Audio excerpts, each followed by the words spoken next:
जब भगवान विष्णु ने वामन अवतार में राजा बलि से 3 पग भूमि मांगी थी, तब उनका एक चरण गया, दूसरा चरण मक्का और तीसरा चरण शुक्ल तीर्थ में पड़ा था। गया और मक्का तो हम जानते हैं, लेकिन शुक्ल तीर्थ इतिहास के पन्नों में लापता हो गया है। गया तीर्थ इस वक्त बिहार में मौजूद है, लेकिन मक्का वह स्थान बन चुका है जहां पर मुसलमान हज करने के लिए जाते हैं। ध्यान देने वाली बात यह है कि हिंदू इतिहास से जन्मे मक्का में हिंदू का प्रवेश वर्जित है। आज हम जानेंगे कि क्या मक्का में मक्केश्वर महादेव का प्रमाण है और मुसलमान आखिर यहाँ पूजा किसकी करते हैं। भारतीय पुराण के अनुसार शुक्राचार्य दैत्यों के गुरु थे। देवताओं और दैत्यों के बीच हमेशा संघर्ष बना हुआ रहता था। शुक्राचार्य ने दैत्यों के हित के लिए शिव जी की घोर तपस्या की। शिव जी ने प्रसन्न होकर शुक्राचार्य को एक शिवलिंग दे दिया। शिव जी ने साथ में ही कहा कि इस शिवलिंग को ऐसी जगह स्थापित करना जहां इसे देवता देख न पाए।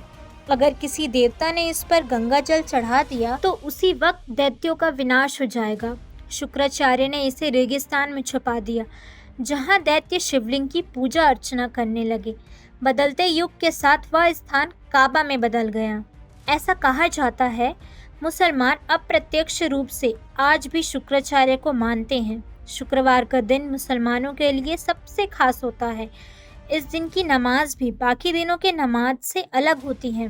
मुसलमान सुगंध, सेंट और इत्र का इस्तेमाल करते हैं, जो शुक्र का प्रतीक माना जाता है। और तो और मुसलमान किसी को धन्यवाद कहने के लिए भी शुक्रिया शब्द का ही प्रयोग करते हैं। मक्का में अगर किसी ने शिव जी पर जल चढ़ा दिया तो शिव जी विलुप्त हो जाएंगे। इसलिए मक्का में मुसलमानों के अलावा किसी और धर्म के लोगों का जाना वर्जित है। यह बात सच है या फिर कल्पना, कहना मुश्किल है, लेकिन मक्का में शिवलिंग है या नहीं, इसके लिए हमें मक्का व मोहम्मद के बारे में जानना होगा। इतिहासकार पी.एन. ओक ने अपनी पुस्तक वैदिक विश्व इतिहासकार में बड़े स्पष्ट रूप से लिखा है, मुस्लिम लोग काबा में जिस पत्थर को चूमते हैं वह शिवलिंग ही है। इसके अलावा प्रथम शताब्दी के आरंभ में एक रोमन इतिहासकार ने यह लिखा कि यहाँ अरब में एक मंदिर है जो अरब वासियों का अत्यंत पूजनीय है। इस बात से वह यह बताना चाहते हैं कि भगवान शिव का काबा से कोई जुड़ाव जरूर है। मोहम्मद के घराने का नाम कुरैश था, जिसका हिंदी विच्छेद करे तो कुरु मतलब कौरव और ईश मतलब वंश।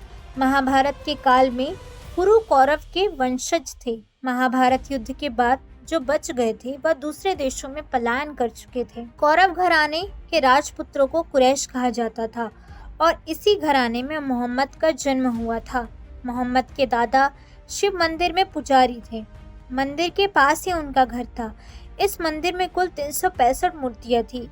इस पुस्तक में ऐसा कहा गया है कि मोहम्मद का मानना था कि भगवान एक है, इसलिए उन्होंने सारी मूर्तियां नष्ट कर दी और सिर्फ एक शिव जी की शिवलिंग को संभाल कर रखा, जिसे अश्वत्थ कहा जाता है। कहा जाता है कि मक्का का शिवलिंग भी मूर्तियां हटाते वक्त खंडित हो गया, इसलिए इसे चांदी से गढ़कर दीवार में चुन दिया गया। वेंकटेश पंडित द्वारा लिखी गई रामचरितमानस में मक्केश्वर महादेव शिवलिंग का उल्लेख किया गया है।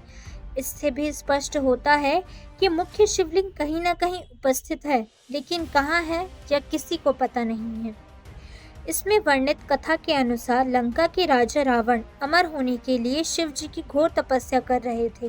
तभी शिव जी ने रावण से प्रसन्न होकर उन्हें एक शिवलिंग दे दिया। रावण शिवलिंग को लेकर जा रहे थे।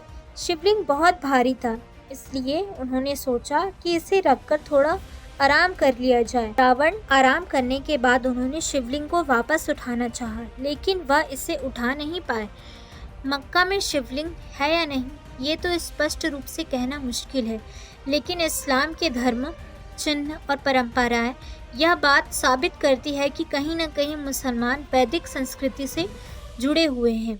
खासकर मक्का में हिंदुओं का वर्जित इस बात का संकेत देता है कि मुसलमानों को डर है।